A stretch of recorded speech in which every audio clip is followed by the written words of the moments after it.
Evening, everyone. Sorry, I'm a minute late. It's a little bit delayed. Yes, so I thought we'd talk about all the goings on with the election. Basically, I'll tell you what I think's happened now. There was some news today. I don't know if people saw it. Well, I saw it today. It may have been last night, but I think it was today. That Rishi Sunak is now going to have to put off trying to chase an India trade deal much later in the year. So, what's happened this week? Just to recap, I have done a few videos on it already, but just to recap, all this week there was a lot of heightened speculation that Rishi Sunak was going to announce the election for May the 2nd. And this, it wasn't wild speculation coming from the media. There were, real good sources saying this. And I think that was actually the plan. I know it was easy for me to say that because I've been saying it for a long time, right? So take it with a pinch of salt if you like. But here's my reasoning. I'm sorry if the volume's low. I don't think there's anything I can do about that. That's the highest the microphone goes. I can put it closer to me. But what's been happening all week is we had this speculation. And Rishi Sunak refused to rule out May the 2nd election. Refused to rule it out, refused to rule it out, refused to rule it out, right? Then, Thursday evening, all of a sudden, he rules it out. Now, that's odd, isn't it? Because all week, there was this massive speculation, and he wouldn't rule it out. He was asked, and he wouldn't rule it out. All of a sudden, he does. And he does it in, early evening. What's going on? So, I said, they were waiting for something.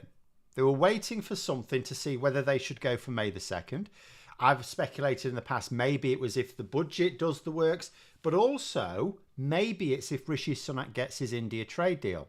Now, as many of you will know, I have been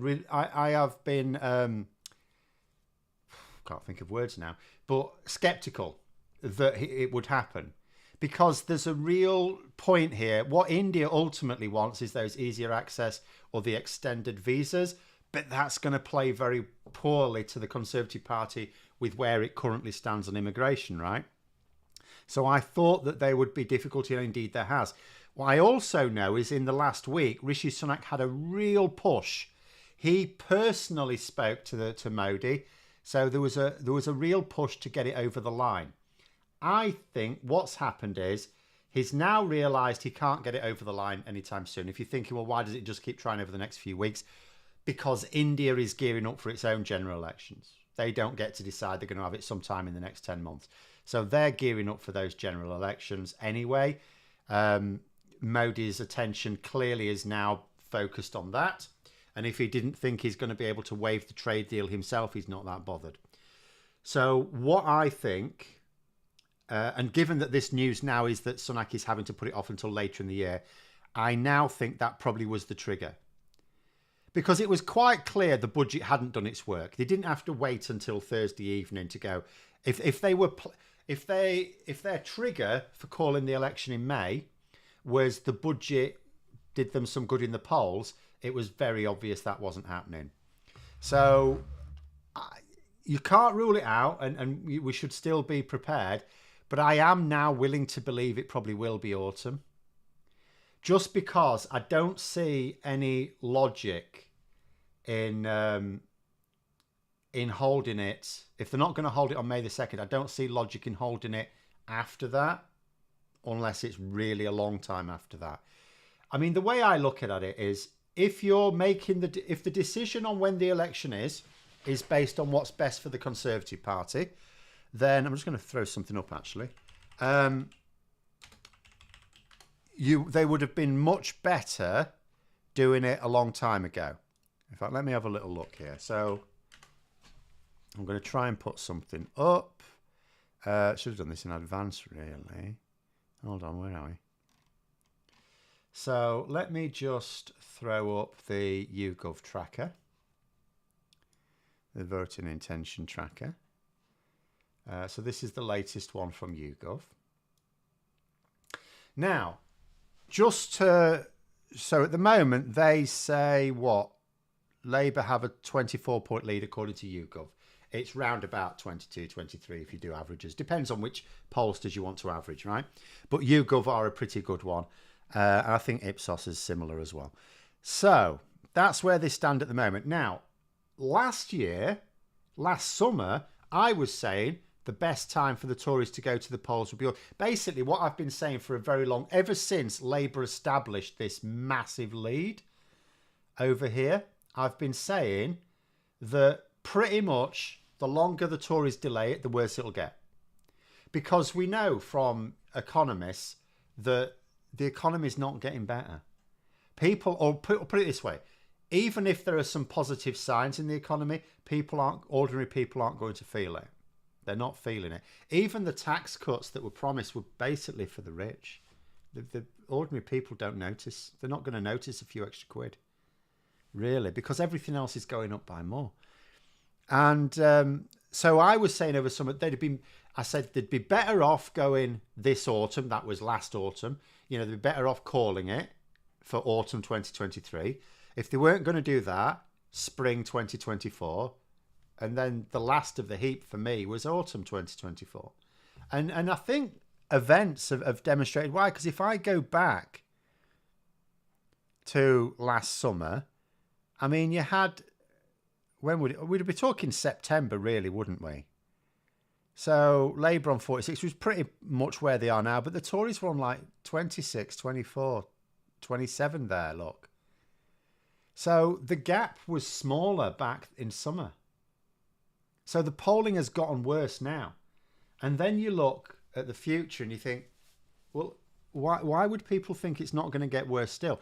I mean, I don't think the gap with Labour, I think Labour's poll rating is fairly static now. I think it's fairly steady. It goes up and down. You can see the long-term trend. Of course, it goes up and down all the time. I think it's fairly set. I mean, if you wanted to do a bit of a line of best fit from, you don't want to just choose arbitrary points, but if you did choose like a year ago, you'd even say it's slightly up, but it's slightly up. It's about the same. But the Tories has gone down in that time. And that's because Reform UK are eating away at it. And that couldn't continue. I don't think Labour are going to eat a much bigger chunk of the votes than they already have. I think the people who are going to vote, I think the only extra votes Labour are going to get now over the next whenever are tactical votes. People going, we want to tactically vote to get rid of the Tories altogether, to obliterate them. I don't think they're going to attract much more natural support because the trend suggests not. But the Tories are losing more support. So the gap can still increase. But anyway, I'll go through some comments before we go into the next bit. So Wilf saying, it occurred to me, wouldn't a post-summer migrant crisis actually help the Tories? After all, they'll say they're passing bills but are hamstrung by the woke establishment. No, not at all. It helps Reform UK. Because ordinarily the Tories may think it helps them because Labour are the ones going, well, we wouldn't do these things. This is mad, right? But what's happening is Reform UK are building up ahead of steam, and they're the ones who are saying, look, the Tories are failing though. And I'll throw something else into the mix. So if they leave it until after, and they could still call it, don't get me wrong, just because I'm now thinking, well, maybe it is autumn, doesn't mean to say that they won't call it. Because remember, it's not just about Rishi Sunak. If it was just down to Rishi Sunak, and if it was all about the India trade deal, I would believe he'll go as long as necessary to get that trade deal. He'll go until either he gets it or until he realises it's now impossible. But the Conservative Party as a whole may not like that. They may want to do it when it's best for them, but when it's best for them is now. The sooner you call it, the better, quite frankly. But if we're talking about leaving it till over summer, there's a huge, and we don't know, no one can know, but there's a huge potential, a huge risk for the Tories that channel crossing numbers go up. And something else was mentioned this weekend that potentially adds to that risk. Do you know what it is? It's the Olympics. The Olympics are on this year. Where are the Olympics taking place? Taking place in Paris, right? France. Now, that takes a lot of policing. Now, someone's pointed out, if the French authorities have to pull a load of police from Calais in order to police the Olympics in Paris, that's going to take, because at the moment, the French authorities are. They're not just waving people in unsafe boats across the channel. You know, where they see people getting in unsuitable craft like that, or where they see people smugglers at work, they do deal with them. So if you remove a lot of that policing, then you increase the chances for the people smugglers to get more people across the channel. And so, yeah, the Olympics could actually really work against the Tories here, you know. Really is. It's quite funny because there's some Tory MPs go, oh, if we have a good haul in the Olympics, that might get people in a good mood. We might. And it's like, mate, no. So what someone's saying is, no. Actually, what it means is you're more likely to get police diverted from Calais, and then you're a shit creek. What on earth do the Tories expect us to turn up that will help them? Maybe they're hoping Argentina invades the Falklands again. What with the guy with the chainsaw? No, do you know what? I don't think they're hoping for anything. I think they're just panicking. And I get this. I mean, obviously, I can only speculate from, like, you know, North Midlands. I'm well away from Westminster. I don't know Tory MPs to talk to. I don't think they would talk to me if I tried. But I think they're just panicking. And I get the impression from others who do talk to them. There has been a shift in Tory attitudes. It's like up until recently, up until a couple of weeks ago, the Tories were they were dining out on these tales of 1992. And how many times have I said, every time I've seen an article about, oh yeah, but in 1992, and I'm just thinking, there's nothing like 1992. Because in most people's minds, they just take a look at the surface of polling and they go, oh, in 1992, Labour had a lead and then they lost the election. It's like, but that didn't happen. Labour didn't have a lead. Like, occasionally they went a little ahead. But and I pointed this out, for most of the run-up to the 1992 election, it was the Tories in the lead. It's like an urban myth, this idea that Labour were in the lead. They weren't. They weren't in the lead. And also, the lead was tiny when they did have it. And if you looked under the bonnet at the individuals, John Major beat Neil Kinnock on the head-to-head. The Tories beat Labour on who can handle the economy best, and a load of other things as well. Nothing like 1992, and it hasn't been anything like 1992 for over a year now. But that's what they've been doing, because MPs, unless they have a background in maths, they don't understand statistics, and also they're not interested in trying to analyse statistics themselves. They'll just read what someone says. Oh, this clever person says this. Oh, that's good. So they genuinely thought that come the budget, this budget would be announced and it would turn the tide, and then come the election, their big bucks, their massive spending from that 10 million donation in the will, as well as what we now know is 15 million. I might have said billion, I meant million. 15 million from Hester. It's 10 million so far. Apparently he's trying to make another 5 million payment. The Tories haven't accepted it yet, but they probably are going to, if they can get away with it. And so that's what they just thought. They just thought, you know, yeah, the polls are looking bad, but 1992, it's like, it's no similarity to 1992. But most of the MPs in Parliament at the moment, they weren't around in 1992. Like, they were around, as in they were born and they were existing. But they obviously weren't paying attention to politics, because all their memories are very shaky. But anyway. Heard the Times speculating that the right of the Tories want Mordaunt in for her to lose, to give them the look, we tried centrism, it didn't work line. Yeah, I've heard that as well. What was it called? I can't remember. The Contract for Britain or something. The idea. I'm going to have to do a video on it, aren't I? It's absolutely mad. The thing is, Penny Mordaunt is quite far. She is quite right wing. It's just that she's so the idea that it's giving centrism a go is balmy. She is economically very right wing.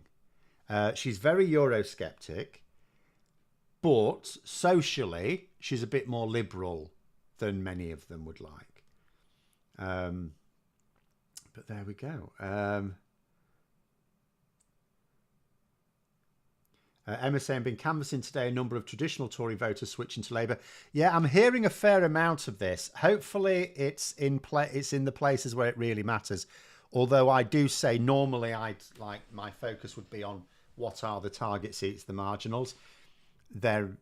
All Tory seats are effectively marginals at the moment. And, if we could just explain to people, if people could just be persuaded that actually there genuinely is no safe seat anymore. Don't look at the results from 2019, because that was a brilliant year for the Tories and a shocking year for Labour in terms of election results. In terms of the polling now, it's absolute disaster for the Tories. An absolute disaster. The problem is you do have misinformation going out.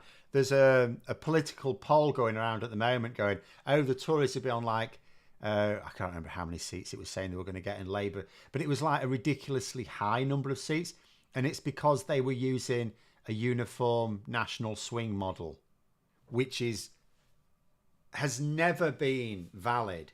There was a time when people used to use uniform national swing in its polling because you had nothing else. It was that, or you just didn't come up with a prediction at all. But they were never good predictors. They're absolutely terrible. It works on the basis that when you look at the national polling, it's like, oh, it looks like a swing like this if this translated in this seat. And you sort of assume you're going to get that same swing in all seats in the country.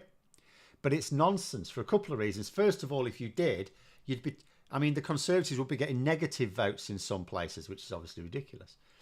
But the reason why it doesn't work is because political parties target seats. So in fact, they don't even target seats. What they actually do is target voters. They identify certain types of voter who are particularly important in their target seats, and they target them with their main messaging, which means that in any area where you've got a lot of those types of voters, the swing towards you, if you're the opposition, will be greater. But in seats where there's not so many of them, you won't get as big a swing. So, yeah, and that's the problem. So Tories will also be looking at things like that, which won't have helped them. They'll have done themselves no favours. And I'll do a couple of questions before I go to what I was just going to say next. Listening to Reeves since Labour conference last year, I feel she's trying to reinstitute Keynesian economics. Do I agree? I think what I would say is I very much hope so. Do I think she'll be forced to do more than she's saying? Yes. Oh, no, she will absolutely do more than she's saying. One thing I know, look, what's happening at the moment is the Tories are applying their scorched earth policy. And if they do go into autumn, which is now eminently possible, it will just get worse. It will get worse and worse and worse. And the difficulties for Labour will mount. But there comes a point where you say that you've got... You put... Oh, sorry, I've forgotten how to put that up. You put Labour in a position where it's almost like here's the Tories' plan, right? Okay, we're going to completely screw the economy. We're going to box Labour into a corner so they can't really do anything. And then come the next election, they won't have really done anything. They won't have really been able to prove anything. They haven't got a record, so we've got a good chance of winning. That whole plan works on the basis that Labour will just allow it to happen. Of course, Labour aren't going to allow it to happen. As long as they maintain their attitude of winning elections, at least for a few years, then they will look at the situation and go, okay, you're basically forcing our hand. We're going to have to be a bit more radical. But one thing that I know Rachel Reeves is spending a lot of time on from internal sources is working out how to close. I know they've talked about closing some tax breaks, right? But she's really going to town on it. They're just not making a big deal of it. They've mentioned a few, and a couple of them the Tories already sort of dealt with. But they're planning on really going to town on that. Because people will keep thinking to themselves, they'll think to themselves, well, hang on, Labour are committing to all these fiscal rules, even though the Tories don't follow their own fiscal rules. So they're committing to all these fiscal rules. And then, and so you say, but they also say they're not going to increase borrowing, which is one of the fiscal rules, and they're not going to put up taxes. So what are they going to do then? So then people go, well, it must be austerity. They must be playing austerity. No, they're not playing austerity because that's madness. Absolute madness. what they're planning on doing is raising more taxes, but without putting them up, just making more people do them. So I know that is the case. And they're just toning it down at the moment. How likely will Sunak remain till October? Will he depose by then? Well, that is the million-dollar question, isn't it? Absolutely. Because it's not just down to... For Sunak to go long, because I can believe he'll want to go... I will believe he will go to January 2025 if he must, in order to chase his India trade deal. I can absolutely believe that, because Rishi Sunak is only interested in Rishi Sunak's bank balance, right? So the question is, will Tory MPs let him? I want to, like, from my point of view, the reason why Sunak has been allowed to get away with this for so long is because Tory MPs fundamentally are not seeing the polling picture. The polling picture is very clearly showing that they should have gone to the polls last year. Yes, they would have still lost, but they would not have lost that badly. If they'd have gone to the polls, if what the Tories had done when they got rid of Boris Johnson, right, what they should have done is, instead of letting Boris Johnson, stringing the election out and letting Boris Johnson hang around till September just to beat Theresa May or something stupid, whatever it was, they should have said, no, on your bike, you're gone now. They should have replaced him really quickly with someone sensible. That someone sensible should have done some work over summer. They could have closed the poll gap round down. Then they come back after recess. They should have announced an immediate general election for autumn 2022. If they'd have done that, you know, you were talking about giving themselves a chance, and, you know, that could have been Labour in minority government territory if it didn't go right. Okay, they absolutely had that chance. They blew it. So then your next chance, you'd be saying 2023, probably not the spring of 2023, because everything was up in the air. But if they'd have actually put some effort in, they could have gone in autumn 2023. They didn't. And now the situation, even in autumn 2023, they would have lost and Labour would have had a majority. So now they've waited till spring 2024, and now it doesn't. Okay, we can't be certain. Don't, you know, still behave as if it's going to happen, but it may not. And the situation is way worse than it was last autumn. So if they wait till this autumn, it'll be worse still. It may not be way worse, because we may be getting to a point where the Tories are... We don't know what their floor is. We keep thinking we know what their floor is. Maybe it don't. I mean, there was a time when we thought their floor was 25% of the vote. No, I think they could get less than that. So there we go. I say not true. Sunak's also interested in Mrs. Sunak's bank balance and his father-in-law's bank balance. That is also true. But mostly, even that is selfish from his point of view as well, because what's good for their bank balance is good for his. The Hester scandal will not go away. No, indeed, I believe that. The Tories thinking it will go away is delusional. Will Labour keep the pressure on about it? Yeah, I mean, in terms of whether they'll keep the pressure on about it, that is more of an unknown, because it depends what's chiming with the public. There is a danger if you just keep banging on about it. That, remember, what most voters care about fundamentally is the cost of living crisis. So in actual fact, Labour need to keep the pressure on that. Cost of living crisis, state of the NHS, state of housing. Those need to be the three pillars of their push. If there's a fourth pillar, it is whatever is causing the Tories the most trouble at the time. So will Labour keep the pressure on the Hester thing? Only while the public are. It would be foolish to keep on at it if the public decide we're bored of that now, we want to talk about the cost of living crisis again.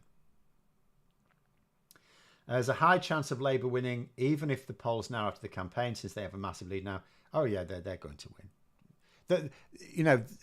The lead isn't soft. People go, oh, the lead's soft. The lead was soft a long time ago. It was soft at one point.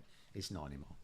They are going to win. Even Tories are now seeing that. Then they're going to win, because you know, they're too. Even if they hold on to the last possible moment, it's just making things worse for them.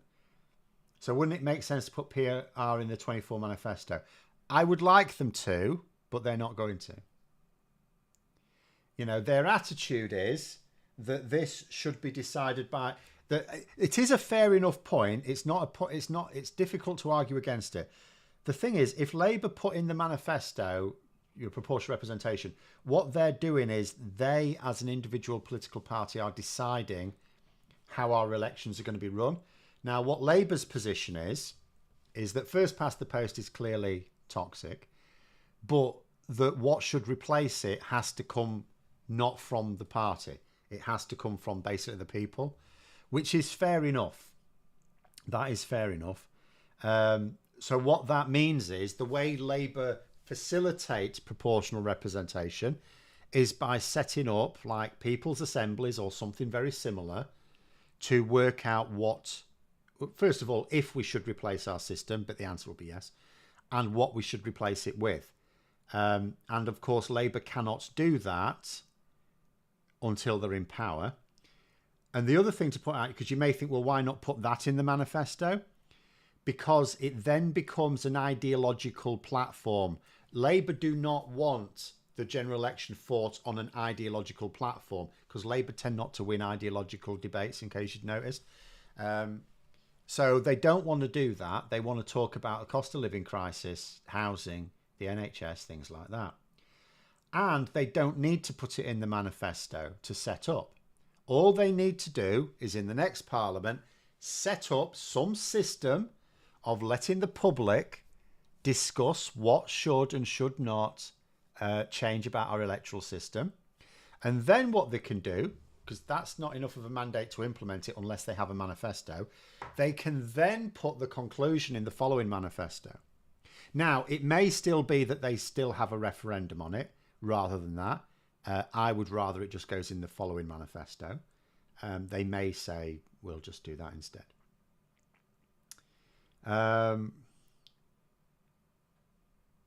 At least I'm positive Michael Lambert thinks we've not got much hope, even with Labour, as they will not rejoin at least immediately. Well, they can't. We can't rejoin immediately. It has to be realistic. It makes no... We actually can't. The EU will say no. We don't meet the requirements. And it's not politically settled. In order for us to rejoin the EU, the Conservatives have to have a policy of rejoining the EU. Otherwise, the EU will say, well, why would we spend all this time negotiating terms? If then... Because that will take years anyway. It will take... When it happens, it will take years. So why would they do that? They've got bigger problems. Remember, someone's trying to invade Europe at the moment, and they're also a little bit concerned about what's going on in the United States and China. So there's a lot of problems for the EU at the moment, and whether Britain does or does not want to rejoin is not top of their list, or indeed even on the top 10. So they will just say, no, when you can demonstrate that it's politically settled, then we'll talk. Because from their point of view, let's say Labour lose the following election and the Tories come back in and go, right, we're trashing this all again. It's a waste of their time. So we can't rejoin. It's not the Lib Dems or Labour or anyone else being obstructionist. It's the Conservatives. So you have to persuade the Conservatives that we can rejoin. Now, that doesn't mean to say we have to wait a decade for the Conservatives to realise that Brexit is now toxic for them at the ballot box, because there are other things we can do. What I'm hoping for is that this like second tier membership, which is just basically it's single market access. I'm hoping for that. I'm also hoping for something in terms of a customs union. I know they've ruled that out, but I'm still hoping for something along those lines. And there's lots of other things they can do as well. But if we can get back into the single market more quickly, because imagine it, if there's a system of joining the single market develops, where you don't have to follow the political alignment, it's just trade alignment for the single market, then that can be sold to the public as, well, you weren't given this choice. In reality, they were given the choice. That wouldn't be true. They were given the choice because we were allowed to stay in the single market and not be in the EU. But you could, in theory, say to people, well, this wasn't and it is actually true to say it was never something that was put towards the people. People never got a vote on it. People got a vote on leaving the EU they didn't really get a vote on leaving the EU, but not the single market. That was never, even in the 2019 election, that was never offered to them. So you could say you were never given a vote on being in the single market, but not the EU. So there's lots of things to be done there. But joining the EU, there is simply no way to do it. The EU, if Labour did adopt that position, not only would they lose a load of votes for doing so, and not just because, I'm not just talking about Brexit votes. I mean, people who want a government. There's a lot of people who didn't want to leave the EU and right now say, we wish we hadn't left the EU. But they're also saying, but we have. Can you focus on the bread and butter? And it's all right, people, myself and even like Michael saying, but the bread and butter is really hard outside the EU. Most people don't see that. That is why, even when you see polling that says the majority of people now, clear majority, regret leaving the EU, if you look at other polling that says, how important an issue is this when determining your vote, the answer is not at all. Do I think if the Conservatives get a Canada 1992, they'll call for PR? I don't know, in all honesty. If they do get a proper Canada 1992, which is possible, particularly if they leave it really long, I mean, it's very hard to know how they'll react because we're used to at the moment. Now, we know there's a lot of influence on the Conservative Party. There's influence from donors. There's influence from the Tory media. There's influence from various think tanks and lobby groups like the Conservative Democratic Organisation, for example, the Boris Johnson fan club. So we know there's various, but ultimately, who determines the direction of the Conservative Party? It's its MPs. It's its parliamentary party. You know, they are pressured by lots of these external forces, but ultimately they decide. But if you have a situation where there's only 5 Tory MPs, I mean, they're too small. They're too few in number to do that. Their power will be, the power of the parliamentary party will be diminished. I mean, if you think about, say, the Green Party, Caroline Lucas as their only MP, she obviously is very influential within the Green Party, but she doesn't decide Green Parties. I mean, she's not giving a steer on them all. There's more influence on Green Party policies from outside of the parliamentary party than inside it, because inside it is one person. So you'll have a similar situation. So the Conservatives will really struggle to adapt. Just like in Canada, they'll struggle to adapt because they'll have no power. And there won't be enough of them. Like, all of the other influential factors suddenly become more powerful than them. When did first past the post become the method of choice in British politics? It's always been like that. I mean, you've got to bear in mind, we've got a very, very ancient system of democracy, which started off with like about 3 people being allowed to vote and eventually becoming universal suffrage about 100 years ago. And even then, even when universal suffrage came in, you still had to be 21 years of age or older. It was, when was it, like the 1960s or something, when 18-year-olds, 18, 19 and 20-year-olds technically got the vote. So, you know, we started off with this system where only landowners were allowed to vote. It may not have even been all landowners. I'm not a historian. But there was certainly a time where only landowners got to vote. And, you know, we've gone through lots of stages getting to where we are. And what's happened each time is there's never been a point where we've completely torn up the electoral system and started again, which is really what needs to happen. We've always just bolted onto it.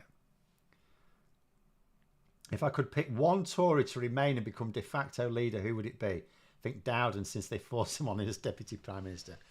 It depends whether you are asking me if I wanted someone sensible or someone just to suffer.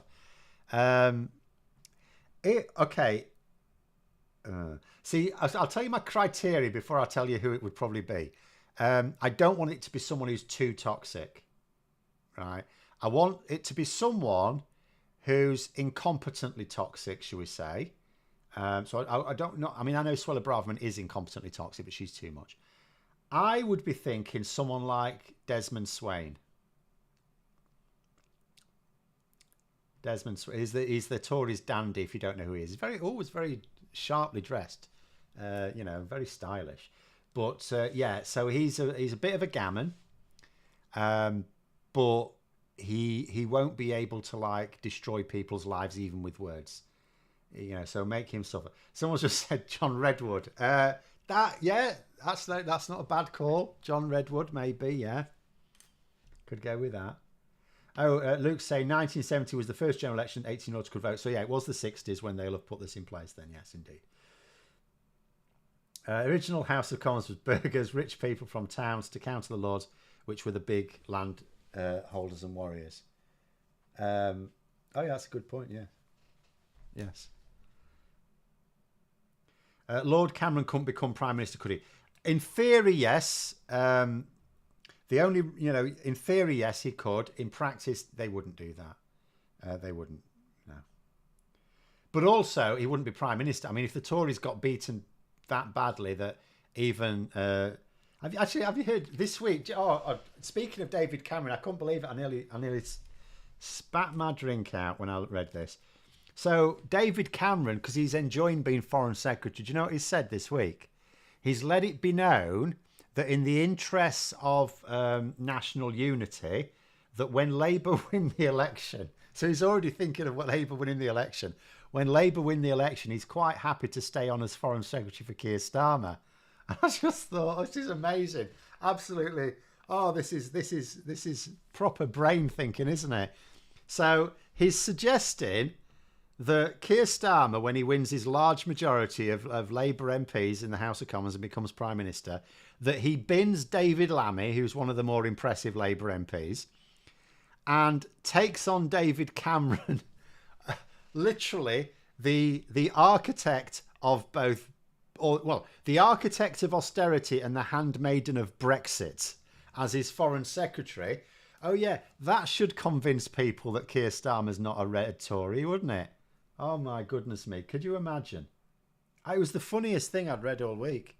David Cameron, like going, oh yeah, I'll stay on. Yeah, I'll do you a favour. I'll stay on. Having a laugh. Absolute laugh. 1992 Committee Chair Brady. Graham Brady's stepping down. So he is definitely not winning his seat. His seat might be won by someone, by a Conservative. Well, it will certainly be won by someone, by a Conservative. It won't be him. He's stepping down. He's off. He's gone. Could we have Fabricant in his wig?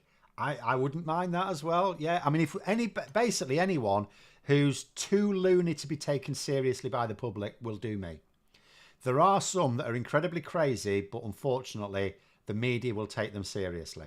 Like, I don't think even the Daily Express could take Michael Fabricant seriously.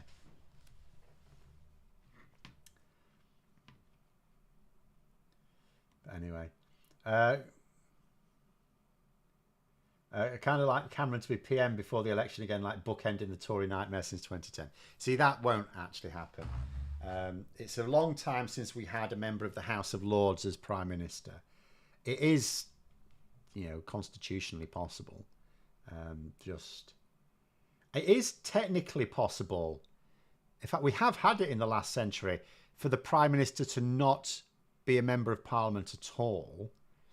But there is an understanding that they have to work on big, let us imagine a scenario where Labour win this massive majority. So Keir Starmer as the Labour leader becomes the Prime Minister.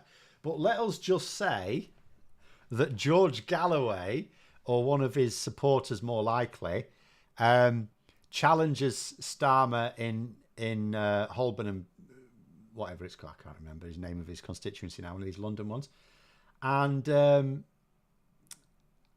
beats Keir Starmer. So let's say Keir Starmer, despite the fact Labour win this massive majority, somehow Keir Starmer loses this safe Labour seat, right? So in theory, he can still be Prime Minister. It's just that he would be expected to get himself back into the Parliament ASAP. And the way that would happen is a Labour MP would be expected to sort of stand down in a very safe Labour seat so that he can contest it in a by-election. It'd be very embarrassing. But in theory, you could do that. I think that has happened in the last century. Ian Duncan Smith for a second shot. Is he? I'm not actually sure. Is he stepping down? I'm not sure. He might, maybe, because I'm not sure if he is stepping down. I think he's probably losing, but I'm not sure if he's stepping down. Cameron and Truss should get together so they can tell each other how great they are. Well, I mean, again, I'm glad that Labour are now pushing this idea of Rishi Sunak being very much like Liz Truss. But I wish they would more seriously push the idea that what the Tories want to do, because it's really obvious now that Sunak's not popular. And if I were Labour, I would keep pushing the idea that what the Tories really want to do if they win the election is replace Sunak with Boris Johnson and have Liz Truss as the Chancellor. If that doesn't get people turning out against the Tories, I don't know what will. So we haven't had a Lord PM for centuries. I don't think it's centuries ago. Hang on a minute. Let us have a look, shall we? But it has a very long time since we've considered it acceptable.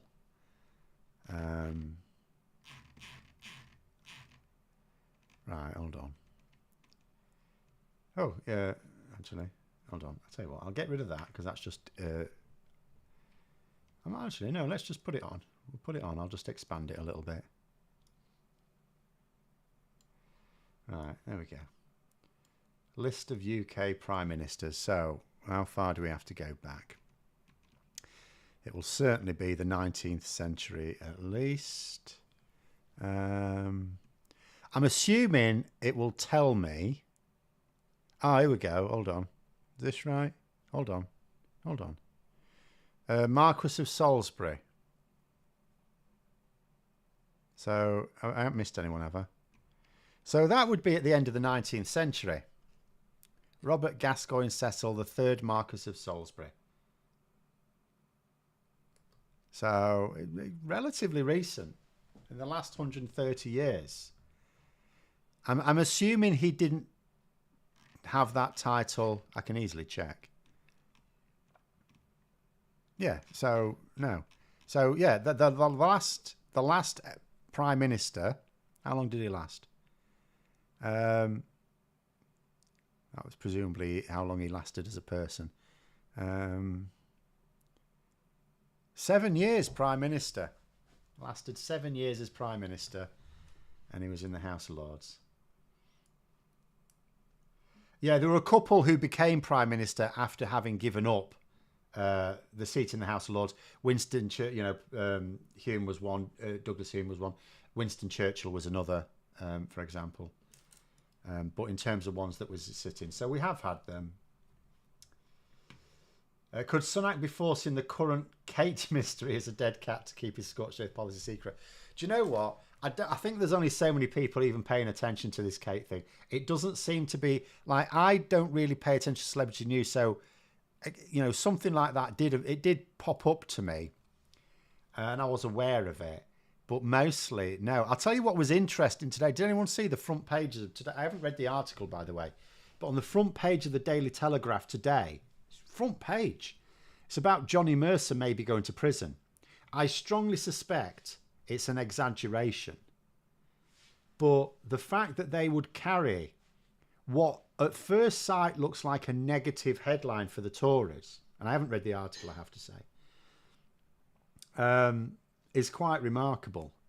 You're starting to see at the moment the fact that, given that it's election year, and given that Sunak actually could call an election at any time, and given that for the last week we thought he was about to, you would imagine that the Tory media would be starting to fall in line behind them, but they don't seem to be. They're still largely supporting the Conservatives, but they're still coming out with plenty of attacks as well.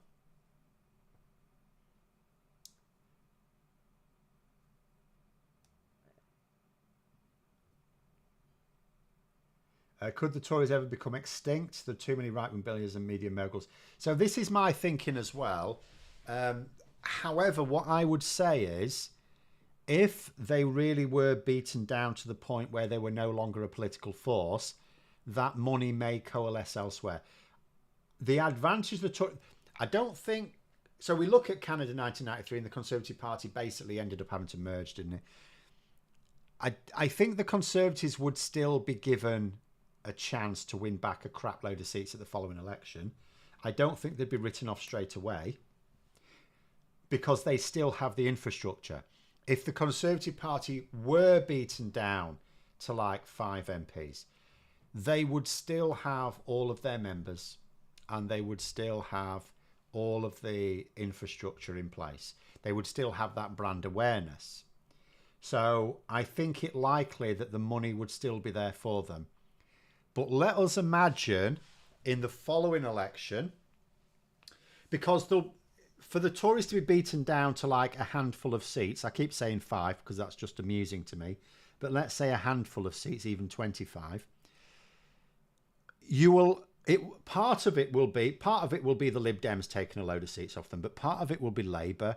It'll be Labour taking a load of seats that they've got no real right to, and just in terms of historical voting, just like the Tories winning the Red Wall. So you would expect at the following election for voters to flip back. If they've not been used to voting Labour, as soon as they stop being mad at the Tories, you know, a lot of these voters are not really Labour voters. So you would think a lot of them will come back and Labour will lose those seats. But here's an interesting thought. What if a lot of those voters find the Liberal Democrats appealing, and the reason that they haven't in the past voted for them is because they can't realistically, you know, it's like the government's going to be Conservative or Labour. Now, what if in that following election, a lot of those voters go, well, actually, the Lib Dems are looking more credible here. If there can be a narrative comes through that says, actually, the Lib Dems are now a bigger political force than the Tories, and they get a lot of that back in. So let's say the Tories maybe win back a few seats, but the Lib Dems, that actually a lot of those Labour seats flip back to the Lib Dems rather than the Tories. And let's say the Lib Dems then end up on something, let's do silly thinking, they end up on something like 200 seats and they start to build from that. That is the point at which the Conservatives, the Tories, basically could be finished. And what will have to happen is a new right-wing party will have to emerge. Or potentially. One of your opinions saying, Liz Kendall was really offensive to those on rely on the welfare state such as myself.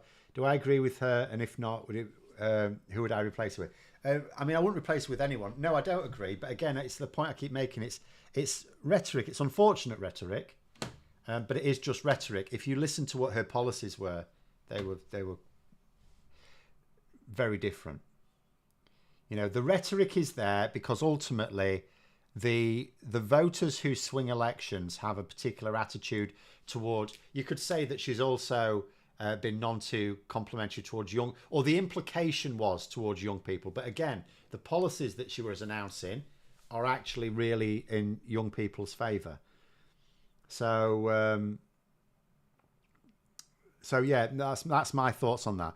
I still think that maybe Kendall's wording was clumsier than it needed to be, but it is just it's an unfortunate fact of life that, you know, you've got to suggest, you've got to be on the same wavelength. It's a bit like when you go to a job interview and one of the tips you're advised is to try and put yourself on the same wavelength as the interviewer. If there's like one interviewer, is to mirror their gestures, like the way they hold themselves, the way they sit up, the way they hold their hands, you know, things like that. It's a way of subliminally saying, I'm on your wavelength. I'm in agreement with you. And Labour are doing the same thing. Focus on the policies. That's always my advice. You can focus on the policies. The rhetoric is like a dog whistle. It's for particular people. Have I ever eaten Tim Tams? No, I have had some penguins recently though. But as I say, my understanding of Tim Tams is that they're basically penguins without jokes. See, I'll tell you the good one. I had some penguins last week. There was a good one in it. It says, what's a penguin's favourite ice cream? Pistachio. You don't get that on Tim Tams. Why would we want Tim Tams if they're just crap versions of penguins anyway? We have got penguins. McVitie's have seen us, right? Does CPTPP membership not need to be ratified by the plebiscite? No, Not at all. No, they can do what they like. Absolutely, yeah. Even though it wasn't even promised. Wasn't even promised. There's never been a public mandate for joining the CPTPP. And yet we're going to do it by the looks of it.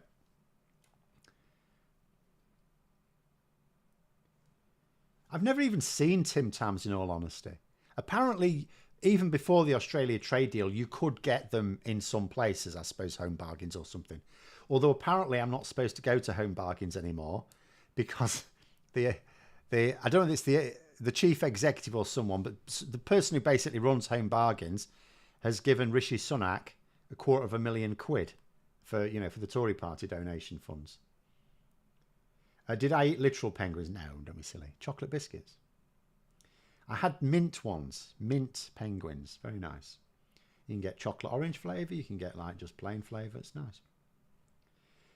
When canvassing for the first time today without a guide, I pointed people to my Labour Vision series for policies. I mean, really, well, sure. But, I mean, Labour do... I think they could do it better, don't get me wrong. I think it's far from perfect. I would have suggestions to improve it. But to be fair to them, and this is the first time I can remember it, they do actually have them on their website in a fairly easy to find format. If you like Google Labour missions, and then you'll find the Labour website there. It really is quite well laid out. It's well organised. I think if I was to suggest an improvement, it would be have some sort of search feature, like an AI search feature, so that people could say, well, this is what I'm interested in. What's Labour's policy on it? I think that would be really good. Unfortunately, they don't have that. So it's like you have to find a mission and then read through bump on it. But it is there. And some of them, there's some like videos in there as well of their own. But anyway. Derek saying, I've never had any Tim Tams, even when I was in Australia. If the Australians don't encourage you to eat them, why would you want to? Well, exactly. Penguins are ruined bourbons. No, I like bourbons as well, but penguins are better. But that's fine. You have the bourbons, I'll have the penguins. That's fine.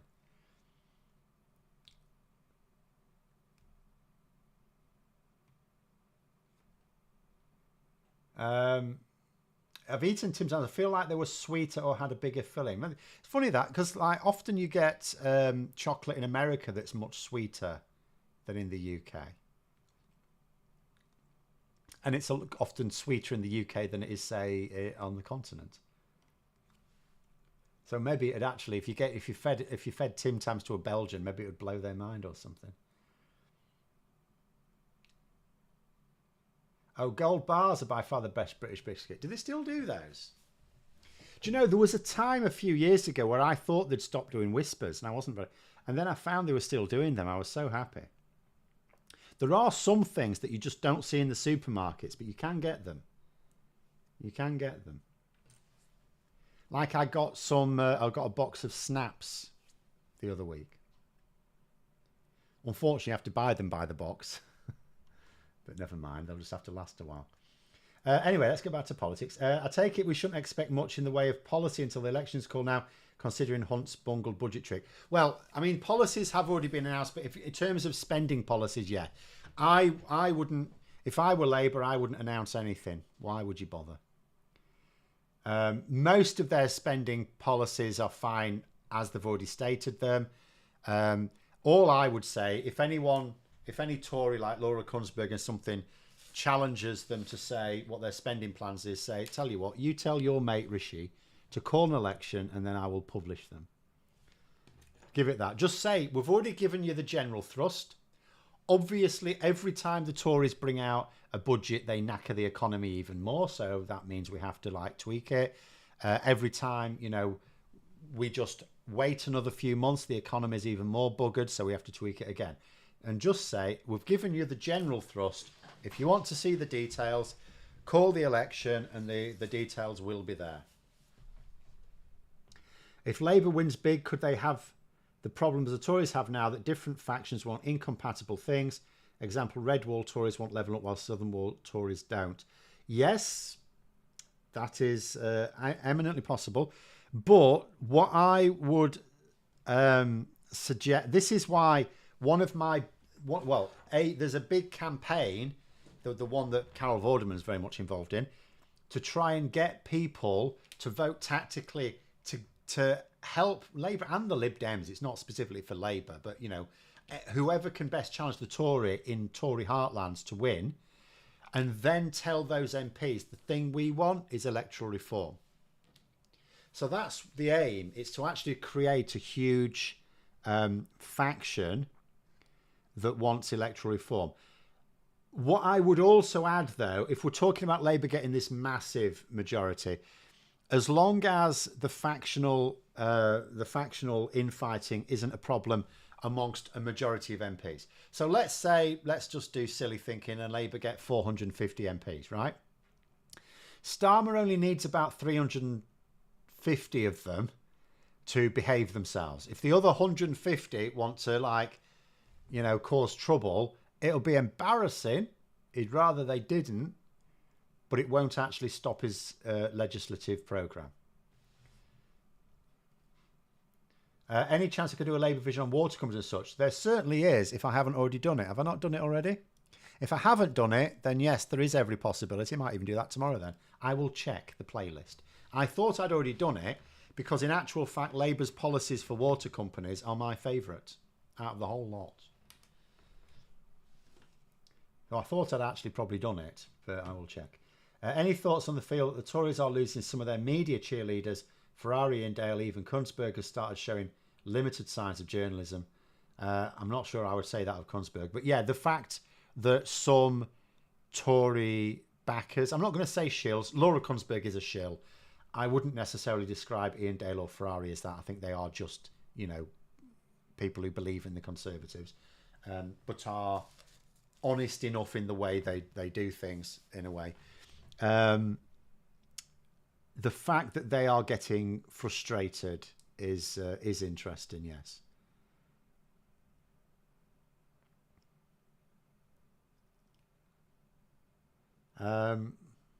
Labour MPs winning unlikely seats would have to turn into mega campaigners. Yeah, but again, electoral reform helps them both ways. First of all, if they win, they've won from a lot of tactical voting. And as long as we can say to them, you know, these people voting tactically don't want to vote tactically. They want an electoral system that means they don't have to. And you think to yourself, well, those Labour MPs may be thinking, well, then when we introduce electoral reform, you still won't vote for them. It's like, no, they will. That's the point.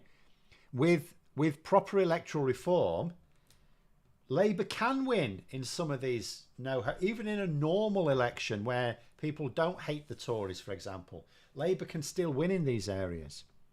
It means, admittedly, the Conservatives can win the odd seat in some currently Labour strong areas. Sure, you know, it's par for the course. But, you know, so you have, I mean, you've got at the moment whole sections of the country where Labour have got no chance at all.